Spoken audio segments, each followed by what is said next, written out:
Oke, selamat pagi anak-anak. Jumpa lagi hari ini bersama Ibu Ana. Bu Ana harapkan untuk kali ini kalian semua dan Bu Ana tetap dalam keadaan sehat dan tetap dalam lindungan Tuhan yang Maha Kuasa. Nah, untuk pertemuan kita kali ini yaitu materinya materi tentang tematik, lebih tepatnya tema 7 subtema 1 pembelajaran 2, 3, dan 4 untuk kelas 6 ya anak-anak. Nah, apa sih BDR ini? Mungkin ada yang belum tahu. Ini adalah singkatan dari belajar dari rumah. Jadi materi belajar dari rumah tema 7 subtema 1 kelas 6. Nah, ya, untuk pembelajaran kita kali ini tadi sudah Bu Ana bilang, yang pertama adalah pembelajaran 2. Karena pembelajaran satunya udah kemarin Bu Ana jelasin, kita lanjut ke pembelajaran 2 sampai selesai, di mana pembelajaran 2 pokok materi kita, maksudnya Bu Ana, pokok materinya kita pada hari ini yaitu untuk pembelajaran 2 tentang pidato. Nah, kalau pembelajaran 3-nya tentang ASEAN, terus pembelajaran 4-nya tentang kepemimpinan. Untuk kepemimpinan sendiri masih ada kaitannya dengan pembelajaran 1 kemarin, di mana sudah dijelasin sama Bu Ana tentang pengertian kepemimpinan dan ciri-ciri dan yang lainnya yang sudah Bu Ana jelasin ya. Jadi untuk pembelajaran keempatnya ini mungkin materi yang Bu Ana berikan itu kurang, lebih fokus pembelajaran kita hari ini tentang pembelajaran 2 dan 3 aja ya anak-anak. Oke, pembelajaran 2-nya tentang pidato, pembelajaran 3-nya tentang negara-negara anggota ASEAN. Oke, kita langsung ke pembelajaran 2-nya anak-anak, yaitu tentang pidato. Nah, Ibu rasa kalian pernah mendengarkan pidato, baik itu ketika kalian menonton TV, ada pidato di sana, ataupun ada pidato di YouTube, atau ketika kalian membaca teks tentang sebuah pidato. Nah, Bu Ana mau menjelasin dulu apa sih pidato itu. Nah, pidato sendiri adalah suatu ucapan dengan susunan yang baik untuk disampaikan kepada orang banyak. Contohnya pidato kenegaraan oleh Pak Presiden, pidato menyambut hari besar, atau pidato untuk membangkitkan semangat, pidato sambutan acara atau sebuah event, pidato perpisahan, dan lain-lain sebagainya. Nah, pidato itu sendiri adalah baik ketika dia dapat memberikan suatu kesan positif bagi orang-orang yang mendengar pidato tersebut. Jadi pidato yang baik adalah pidato yang memberikan kesan yang positif bagi pendengar. Nah, kemampuan berpidato atau berbicara yang baik di depan publik atau umum dapat membantu untuk mencapai jenjang karir yang lebih baik. Oke, itu adalah sedikit penjelasan mengenai pengertian pidato, di mana pidato itu adalah suatu ucapan dengan susunan yang baik untuk disampaikan kepada banyak orang, dimana kalau pidato itu dia bersifat baik atau pidato yang baik itu dapat memberikan kesan yang baik atau kesan yang positif bagi orang yang mendengar pidato tersebut. Oke, kita lanjut, silahkan disimak dengan baik ya anak-anak. Nah, berikutnya adalah tujuan pidato. Pidato pada umumnya itu bertujuan untuk yang pertama, mempengaruhi orang lain agar mau mengikuti kemauan kita dengan sukarela. Ini tujuan pidato secara umum ya anak-anak. Yang kedua, memberi suatu pemahaman atau informasi pada orang lain. Yang ketiga, membuat orang lain senang dengan pidato yang menghibur sehingga orang lain senang dan puas dengan ucapan yang kita sampaikan. Tujuan secara umumnya ada 3 di sini. Yang pertama, mempengaruhi orang. Yang kedua, memberikan suatu pemahaman atau lebih tepatnya memberikan informasi kepada orang lain. Yang ketiga adalah membuat orang yang mendengarkan pidato kita itu merasa terhibur. Seperti itu adalah tujuan pidato secara umumnya. Berikutnya adalah kerangka dari sebuah teks pidato, yaitu di dalamnya ada pendahuluan. Dalam sebuah teks pidato, di dalamnya otomatis harus ada pendahuluan, ada isi, dan ada penutup. Nah, dalam pendahuluan ini sendiri, dalam sebuah teks pidato, bagian pendahuluannya biasanya berisi salam pembuka, selamat pagi, assalamualaikum, shalom, om swastiastu. Itu adalah contoh salam pembuka dalam sebuah pidato. Juga ucapan syukur kepada Tuhan. Contohnya setelah salam, selamat pagi, selamat siang, puji syukur kehadirat Tuhan yang Maha Kuasa karena atas pertolongannya sehingga kita bisa dipertemukan di sini. Seperti itu contohnya ya anak-anak. Juga ucapan terima kasih kepada berbagai pihak yang terkait, atau ucapan terima kasih buat pihak-pihak yang sudah berkenan hadir. Dan tujuan pidatonya itu adalah di bagian pendahuluan. Yang kedua adalah bagian isi. Bagian isi pidato ini berisi uraian tentang materi pidato yang disampaikan. Nah, isi pidato ini sendiri harus sesuai dengan tema. Contohnya ketika kita mau membuat teks atau kerangka pidato tentang perpisahan, berarti isinya adalah perpisahan, seperti itu. Yang ketiga adalah bagian penutup. Bagian penutup di sini berisi kesimpulan, saran, kritik, harapan-harapan, ucapan terima kasih, permohonan maaf, dan salam penutup. Ada salam pembuka, ada juga salam penutup. Nah, untuk bagian penutupnya itu lebih tepatnya di sini ada poin-poinnya, itu tentang kesimpulan, saran, kritik, harapan-harapan, ucapan terima kasih, permohonan maaf kalau ketika berpidato itu ada kesalahan yang disengaja baik ataupun tidak disengaja, dan selanjutnya diakhiri dengan salam penutup.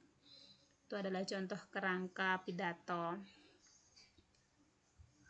Berikutnya yaitu langkah-langkah menyusun sebuah pidato atau menyusun naskah pidato. Yang pertama, kita harus menentukan tema dulu. Tema yang kita akan ambil tuh temanya tentang apa. Setelah itu membuat kerangka, di mana kerangkanya itu ada pendahuluan, isi, dan penutup yang sudah Bu Ana jelasin bagian-bagiannya tadi. Setelah itu mengumpulkan materi atau bahan materinya ini lebih tepatnya ke temanya kita ini. Setelah itu menyusun naskah sesuai sistematikanya atau sesuai kerangka atau pokok yang akan disampaikan. Itu adalah langkah-langkah menyusun sebuah naskah pidato. Nah, selanjutnya di sini ada contoh kerangka pidato yang sudah yang agak detail dikit sudah dibuat di sini. Yang pertama ada pembukaan, salam pembuka, sudah Bu Ana jelasin tadi salam pembukanya. Ucapan syukur kepadanya di sininya adalah kepada Tuhan yang Maha Kuasa. Sudah tadi Bu Ana jelasin juga contohnya. Ucapan terima kasih kepada Bapak Ibu guru. Ini adalah karena contoh pidato ini adalah untuk contoh pidato untuk perpisahan sekolah. Jadi di sini ada Bapak dan Ibu guru, Bapak atau Ibu guru. Setelah itu isinya yang pertama, kami di sini siswa-siswi kelas 6 merasa lega telah menempuh ujian dengan hasil yang tidak mengecewakan. Itu adalah contoh isinya. Terima kasih kepada Bapak Ibu guru yang sudah membimbing selama ini. Setelah itu mohon doa restu agar diterima di sekolah selanjutnya atau diterima di sekolah favorit ke jenjang berikutnya.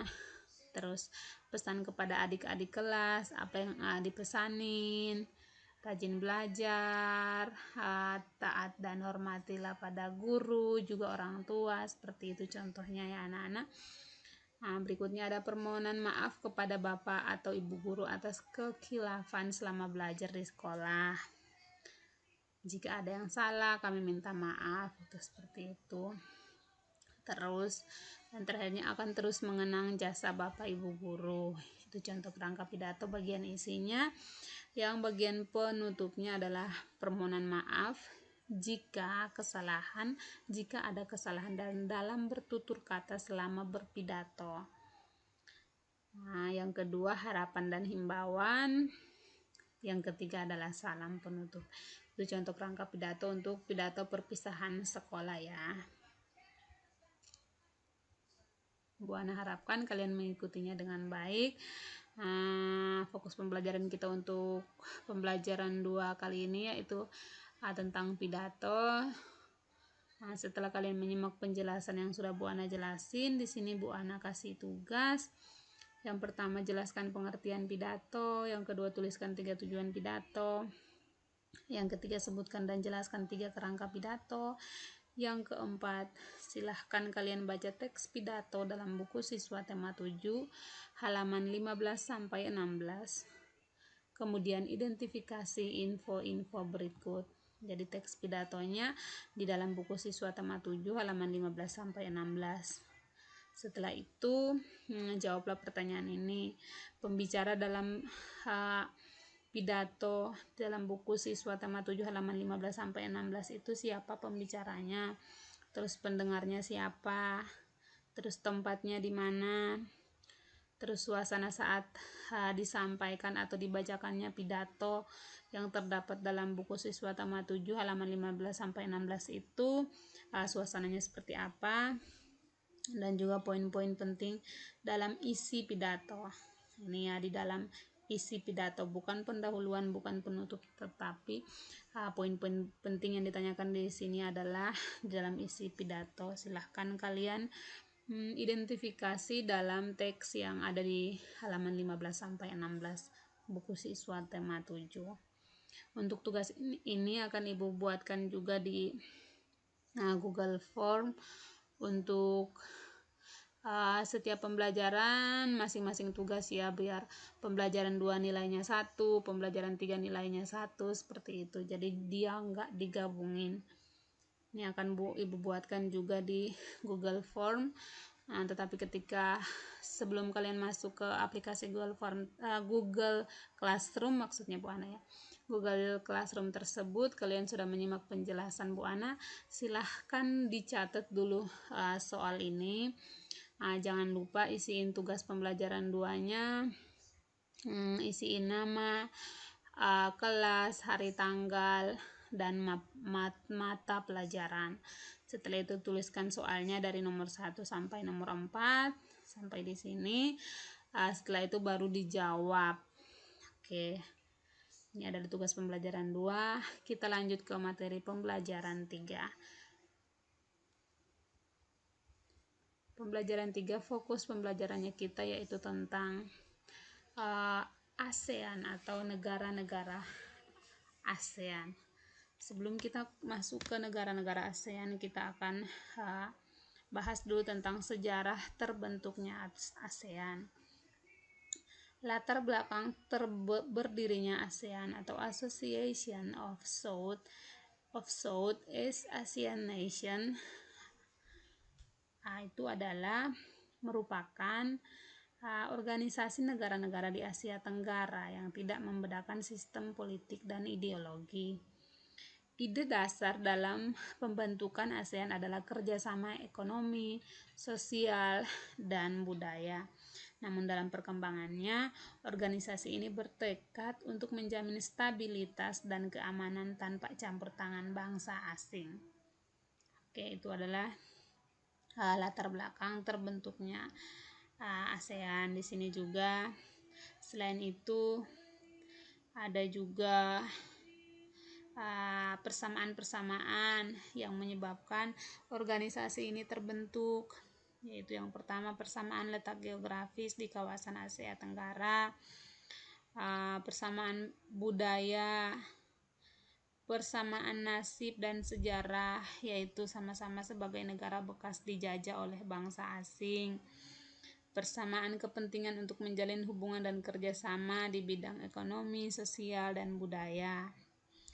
Juga berdirinya ASEAN dilatar belakangi oleh kesamaan sikap yang non-komunis, mengingat komunis telah menimbulkan ketidakstabilan dalam negeri masing-masing negara ASEAN. Seperti itu ya anak-anak, itu adalah latar belakang berdirinya ASEAN. Oke, berikutnya kita belajar tentang negara-negara anggota ASEAN. Di sini ada 10 negara anggota ASEAN. Ada Indonesia, Malaysia, Filipina, Singapura, Brunei Darussalam, Laos, Vietnam, Thailand, Myanmar, dan Kambodia. Di sini juga ada petanya yang sudah Bu Ana masukin ke slide ini. Tuh ada ke 10 negara anggota ASEAN tadi yang sudah Bu Ana jelasin di slide sebelumnya. Nah, anak-anak, untuk negara-negara anggota ASEAN sendiri, Bu Ana masih mengingatnya, kalian pernah belajar di tema sebelumnya, sebelum ujian ulangan semester 1 sudah kalian pelajari tentang negara-negara anggota ASEAN, kehidupan sosial budayanya, kehidupan politiknya, semua udah kalian pelajari di sana, dan ini kita mengulang aja materi dari tema sebelumnya yang sudah kita pelajari. Oke, Bu Ana lanjut ke slide berikutnya ya. Berikutnya yaitu untuk pembelajaran ini fokus kita tentang ekonomi ASEAN. Nah, di slide ini sudah ada sumber daya unggulan negara-negara anggota ASEAN. Di sini Ibu contohin dengan 7 negara ASEAN, yaitu Indonesia. Dia unggul, Indonesianya SDA-nya unggulnya di rempah-rempah, juga beras, kelapa sawit, kopi, hasil laut, minyak bumi, dan gas alam. Kalau Malaysia ada beras, karet, minyak bumi, dan gas alam. Di Thailand ada beras, ubi-ubian, kayu, dan gas alam. Di Brunei Darussalam ada kelapa sawit, minyak, dan gas alam. Di Singapura ternyata di Singapura tidak mempunyai sumber daya alam. Berikutnya yaitu di Kamboja ada beras dan ubi-ubian dan karet. Di Myanmar ada beras, karet, gas alam, dan emas. Oke, itu adalah contoh sumber daya unggulan yang ada di negara-negara anggota ASEAN. Berikutnya, produk yang diekspor oleh negara anggota ASEAN. Diekspor berarti dia ke dalam atau keluar. Ibu rasa kalian udah paham ke dalam keluarnya tentang ekspor impornya. Nah, untuk Indonesia sendiri tadi kita sudah pelajari tentang produk unggulannya atau sumber daya unggulannya. Indonesia mengekspor, di sini sudah ada terjelas ya anak-anak, ada kelapa sawit, beras, kopi, teh, cengkeh, batu bara, coklat, seperti itu. Di Thailand ada beras dan sayuran. Di Brunei juga ada minyak, tekstil, gas. Di Filipina mengekspor tekstil, juga komponen kendaraan bermotor. Di Malaysia mengekspor kelapa sawit, contohnya. Di Singapura mengekspor pakaian, komponen elektronik. Di Kamboja juga mengekspor pakaian, sepatu, tembakau, dan lain-lainnya. Di Laos mengekspor beras, contohnya. Di Myanmar mengekspor kayu jati, batu permata, dan di Vietnam mengekspor produk kelautan, juga minyak mentah, beras, dan kopi. Itu adalah produk-produk yang diekspor oleh negara-negara anggota ASEAN. Berikutnya adalah produk yang diimpor oleh negara anggota ASEAN. Jadi selain mengekspor, negara-negara anggota ASEAN juga mengimpor barang dari anggota ASEAN itu sendiri, dari negara anggota ASEAN itu sendiri ataupun dari luar ya anak-anak. Yaitu kalau di negara Indonesia mengimpor beras dan jagung dari Thailand. Di Malaysia mengekspor kayu dan pakaian jadi dari Myanmar. Di Kamboja mengimpor peralatan pertanian dan bahan bakar dari Thailand juga negara lain. Kalau di Thailand sendiri mengimpor peralatan elektronik, besi dan baja dari Jepang. Kalau di Brunei Darussalam mengimpor mesin, produk baja, besi, dan perangkat elektronik dari Amerika Serikat. Itu adalah contoh-contoh produk yang diimpor oleh negara anggota ASEAN. Nah, selanjutnya kita belajar tentang peran negara kita tercinta, negara Indonesia, dalam bidang ekonomi di ASEAN. Nah, Ibu rasa materi ini juga pernah kita pelajari sebelumnya, seperti yang sudah Ibu jelasin tadi ya. Peran Indonesia dalam bidang ekonomi ASEAN, yaitu yang pertama mendukung terbentuknya masyarakat ekonomi ASEAN. Yang kedua, ikut serta berperan dalam lumbung padi ASEAN. Yang ketiga, melakukan kerjasama di sektor industri, salah satunya di Aceh. Yang berikutnya, Indonesia sebagai salah satu pelopor dan pendiri organisasi kerjasama ekonomi antar negara. Oke, Ibu harapkan untuk penjelasan tentang negara-negara anggota ASEAN sudah kalian pahami, dan kalau belum dipahami bisa tanyakan lagi ke Bu Ana by WA, boleh langsung ke grup ataupun ke WA pribadinya Bu Ana. Untuk pembelajaran 3 sendiri, tugasnya yaitu ada 6 tugas ya anak-anak. Silahkan dicatat tugasnya ini dari nomor 1 sampai nomor 6. Untuk soalnya ini yang sudah Bu Ana jelasin tadi materinya, silahkan disimak lagi dengan baik biar kalian dapat menjawab ke 6 pertanyaan ini dengan benar. Untuk tugas pembelajaran 3 ini, yang pertama kalian harus mencatat dulu tugas ini, barulah kalian menjawab. Nanti Bu Ana akan buatkan tugas ini juga dalam bentuk aplikasi.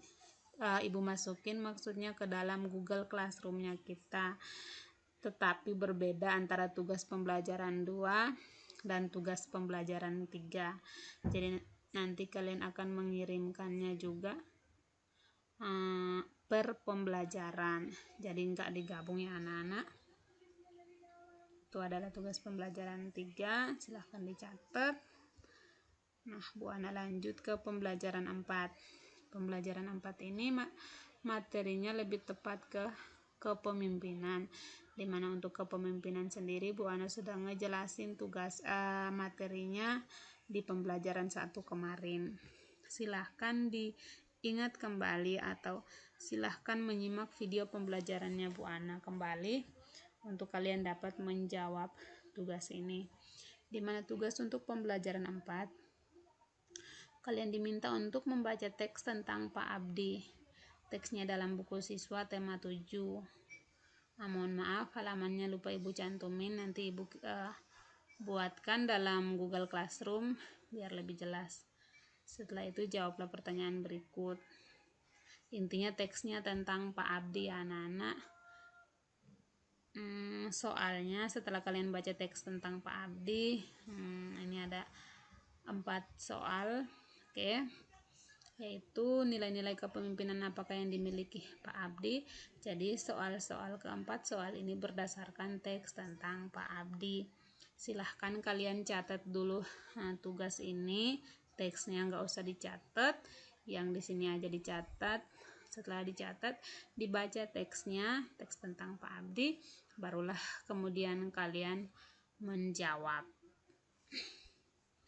Oke, itu adalah tugas pembelajaran 4, tugas terakhir untuk pertemuan kita kali ini.